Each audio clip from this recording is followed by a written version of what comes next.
नमस्कार, मैं अशोक कुमार पांडे और स्वागत है आपका द क्रेडिबल न्यूज पर। अपनी फिल्म इंडस्ट्री का क्या हाल हो गया है। दरअसल कहते हैं जो दिल का हाल है वही दिल्ली का हाल है। तो जो देश का हाल है वही फिल्म इंडस्ट्री का हाल है, वही खेल का हाल है, वही हाल हर जगह है। हर जगह सिर्फ हिंदू मुसलमान भरा हुआ है, तमाशा भरा हुआ है। कोई अपनी चिंता जाहिर कर दे तो उस पर तमाशा, कोई कुछ कहे तो उस पर तमाशा, तमाशा तमाशा तमाशा। एक तमाशा चल रहा है इलाहाबाद में माघ मेला के दौरान, जहां अभी मुक्तेश्वरानंद जी भिड़े हुए हैं योगी आदित्यनाथ से। प्रशासन अपने अहंकार पे अड़ा हुआ है और अब ऐसा लग रहा है कि उनको मेला क्षेत्र से ही उठाकर फेंक दिया जाएगा। जो दूसरी नोटिस आई है उसको देखकर तो यही लग रहा है। दूसरी तरफ दिल्ली में तमाशा चल रहा है। हिंदू सम्मेलन हो रहे हैं मोहल्ले मोहल्ले में। उन सम्मेलनों में क्या होगा यह बताने की जरूरत नहीं है। और एक तमाशा फिल्म इंडस्ट्री में चल रहा है जब से ए.आर. रहमान ने वो बात कह दी कि पिछले कुछ वक्त से मुझे काम नहीं मिल रहा है। अब इस तमाशे की गंदगी में कूदे हैं अनूप जलोटा साहब। अनूप जलोटा साहब गायक हैं, आप सब जानते हैं। उनके गाए हुए भजन बड़े प्रसिद्ध हुए हैं। आजकल दोबारा टीवी चैनल्स वगैरह पर काफी दिखाई देते रहे हैं। और जब माहौल ही ऐसा है तो फिर उनसे कैसे उम्मीद की जाए कि कोई ढंग की बात करेंगे। उन्होंने ए.आर. रहमान से कहा है कि ए.आर. रहमान पहले हिंदू थे, फिर उन्होंने धर्म बदल दिया। अब एक काम करें, अगर उनको काम नहीं मिल रहा है तो फिर से हिंदू बन जाएं, शायद उनको काम मिलने लगे। यानी जलोटा साहब भी ये बात मान रहे हैं कि इंडस्ट्री में जो काम मिल रहा है वो धर्म के आधार पर मिल रहा है। अगर फैक्ट की बात देखें तो जलोटा साहब कोई गलत बात नहीं कह रहे हैं। 23 साल की उम्र तक रहमान साहब हिंदू ही थे। उनका नाम दिलीप कुमार था और उसके बाद उन्होंने कन्वर्ट किया, खुद को इस्लाम अपनाया और ए.आर. रहमान हो गए। ठीक है, मैं धर्म परिवर्तन का कोई समर्थक भी नहीं हूं और कोई विरोधी भी नहीं हूं। किसी को लगता है किसी और धर्म में उसको ज्यादा बेहतर जिंदगी मिल सकती है या किसी और धर्म में उसका ज्यादा भरोसा है तो धर्म परिवर्तन कर सकता है। धर्म परिवर्तन होते रहे हैं। मेरे लिए ये उसका निजी मामला है। यह व्यक्तिगत मामला है कि आदमी क्या करता है क्या नहीं करता है। अब तो दुनिया भर का तमाशा, कानून वगैरह सब कुछ बन गया है और इसको निजी मामले से एक सार्वजनिक मामले में तब्दील कर दिया गया है। जो इंटरव्यू दिया है अनूप जलोटा जी ने, उसका सारा मामला यह है कि क्या फिल्म इंडस्ट्री इस हद तक सांप्रदायिक हो गई है कि अब काम देने से पहले हिंदू और मुसलमान भी देखा जाता है। मुझे एक गाना याद आता है, बहुत ज्यादा याद आता है। मैं अक्सर वो गाना सुनता भी हूं, मुझे अच्छा लगता है। मैं बहुत धार्मिक व्यक्ति नहीं हूं, लेकिन कोई कोई भजन दिल के बहुत करीब है और उसमें है मन तड़पत हरि दर्शन को आज। इस गाने को मैं बहुत दिनों से सुन रहा था, बचपन से लगभग सुना। मेरे पिताजी भी सुनते थे और मुझे लगता कि अच्छा गाना है, सुनो। लेकिन जब गौर किया तो समझ में आया कि यह तो एक अजीबो गरीब मामला है। यह गाना जिसके ऊपर फिल्माया जा रहा है वो मुसलमान, ये गाना जिसने गाया है मोहम्मद रफी वो मुसलमान, इस गाने का म्यूजिक जिसने दिया है नौशाद साहब वो मुसलमान, और ये गाना जिसने लिखा है वो भी मुसलमान। 4 मुसलमान मिलकर एक भजन तैयार करते हैं और ऐसा भजन तैयार करते हैं कि अगर आप मनुष्य हैं और इसको सुनते हैं तो अपने भीतर एक अच्छा महसूस करेंगे, अपने भीतर एक शांति महसूस करेंगे। तो फिल्म इंडस्ट्री तो ऐसी रही है, हिंदू भी रहे हैं, मुसलमान भी रहे हैं, जबरदस्त चलती रही है। जो जिस रोल में फिट होता है उसको वो रोल दिया जाता है। कौन भूल सकता है कि अकबर का रोल पृथ्वीराज कपूर ने किया था।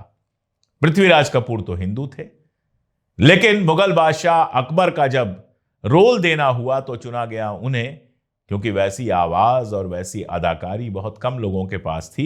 थोड़ा मजेदार भी था, पृथ्वीराज कपूर साहब का जो टोन था वो पंजाबी टोन था, तो अकबर को पंजाबी में थोड़ा पंजाबी टोन के साथ उर्दू बोलते हुए सुनना थोड़ा मजेदार था। लेकिन आप देखिए, उनके बेटे दिलीप कुमार बने थे।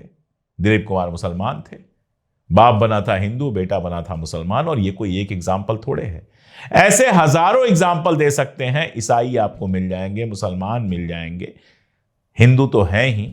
तो फिल्म इंडस्ट्री एक ऐसी जगह हमेशा से रही है जहां पर इस तरह की चीजें नहीं होती रही हैं।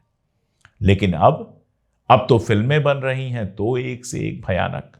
मैंने पिछली बार भी बात की थी कि छावा जैसी फिल्म बनी थी, जो फिल्म निश्चित रूप से मुस्लिम हेट पैदा करने के लिए बनी थी, जितने भयानक तरीके से संभाजी महाराज का अत्याचार दिखाया गया था, उनके ऊपर जो अत्याचार हुआ था वो दिखाया गया था, जितना क्रूर दिखाया गया था मुस्लिम बादशाह को, उसका असर यह हुआ था कि टॉकीज के अंदर भी और बाहर निकल के भी लोग ऐसी ऐसी बातें कर रहे थे जो सुनिए तो दिल हिल जाए।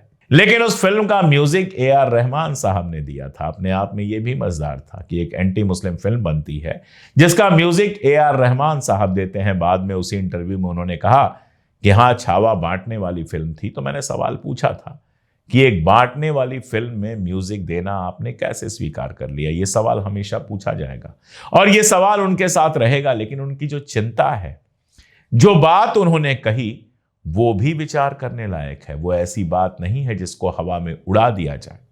हमने एक से एक पुराने फिल्म स्टार्स को, सीनियर्स को नफरत की इस आंधी में बहते हुए देखा है। अनुपम खेर तो खैर उनके रिप्रेजेंटेटिव हैं। अनुपम खेर का आप अगर ट्विटर स्टेटस देख लेंगे, ट्विटर हैंडल देख लेंगे, या परेश रावल का ट्विटर हैंडल देख लेंगे, तो ये लोग तो पूरी तरह से भारतीय जनता पार्टी के हो ही चुके हैं। खेर साहब की पत्नी तो सांसद भी रही, तो ये लोग तो रंगे ही हुए हैं और इसके अलावा भी बहुत सारे लोग रंगे हुए हैं। नाम गिनाने से क्या फायदा है, ऐसे जाने कितने लोग हैं। माहौल तो बदला है इंडस्ट्री का, लेकिन क्या वाकई ये हाल हो गया है कि ए.आर. रहमान जैसे संगीतकार, निश्चित तौर पर जो आधुनिक समय में हिंदी के बेस्ट संगीतकारों में से एक हैं, जिन्होंने एक से एक फिल्मों में संगीत दिया है, क्या उनको काम सिर्फ इस बात के लिए नहीं मिल रहा है कि वो मुसलमान हैं? पता नहीं ये सवाल सही है कि नहीं, मैं नहीं जानता, क्योंकि इसके तुरंत बाद जावेद अख्तर साहब ने लिखा कि यह बेकार की बात है। जावेद अख्तर साहब भी मुसलमान हैं, उन्होंने कभी शिकायत नहीं की कि उन्हें काम नहीं मिल रहा। और भी बहुत सारे लोग हैं, उन्होंने भी शिकायत नहीं की। तो यह कितना सच है, कितना झूठ है, हम नहीं जानते। लेकिन अगर उनको ऐसा फील हो रहा है तो बेहतर यह होता कि अनूप जलोटा जैसे लोग कहते कि रहमान साहब इस तरह की बात मत सोचिए, इंडस्ट्री के अंदर हिंदू मुसलमान नहीं होता है। दो चार बड़े जो हमारे डायरेक्टर्स हैं वो खड़े होकर यह बात कहते कि नहीं, इंडस्ट्री के अंदर हिंदू मुसलमान नहीं होता है, यहां पर तो काम आपको तभी मिलता है जब आप उस लायक होते हैं, और अगर आप उस लायक होते हैं तो आपका धर्म कोई रोल नहीं निभाता। कुछ लोगों ने कहा कि हिंदी फिल्म इंडस्ट्री का जो हाल है, जिस तरह से फिल्में चल नहीं रही हैं, इतनी फिल्में बन रही हैं लेकिन कोई कोई फिल्म चलती है, वो भी एक वजह हो सकती है। जाहिर तौर पर रहमान साहब की फीस बहुत ज्यादा होगी कि बहुत लोग उतना खर्च करने की कंडीशन में नहीं हो, कुछ भी हो सकता है। लेकिन यह कहना कि आप हिंदू बन जाइए, आपको शायद काम मिलने लगेगा, यह अपने आप में बताता है कि न केवल अनूप जलोटा बल्कि फिल्म इंडस्ट्री की हालत कैसी हो गई। और आप देखिए ना, पूरे देश में हिंदू मुसलमान के अलावा कुछ और चल रहा है? कुछ नहीं चल रहा है। 24 घंटे हर जगह सिर्फ हिंदू मुसलमान, हिंदू मुसलमान, हिंदू मुसलमान। और ये हिंदू मुसलमान का खेल करने वाले कर क्या रहे हैं? एक या दो एग्जाम्पल से आपको बताता हूं। बिहार का मामला है समस्तीपुर का। समस्तीपुर में हरियाणा एसटीएफ और बिहार की एसटीएफ ने एक कार्रवाई की। उसमें पकड़े गए पंकज कुमार लाल, और ये जो पंकज कुमार लाल हैं ये भारतीय जनता पार्टी के नेता हैं, पहले पार्टी के प्रवक्ता भी रह चुके हैं। और खेल क्या कर रहे थे, क्यों पकड़े गए?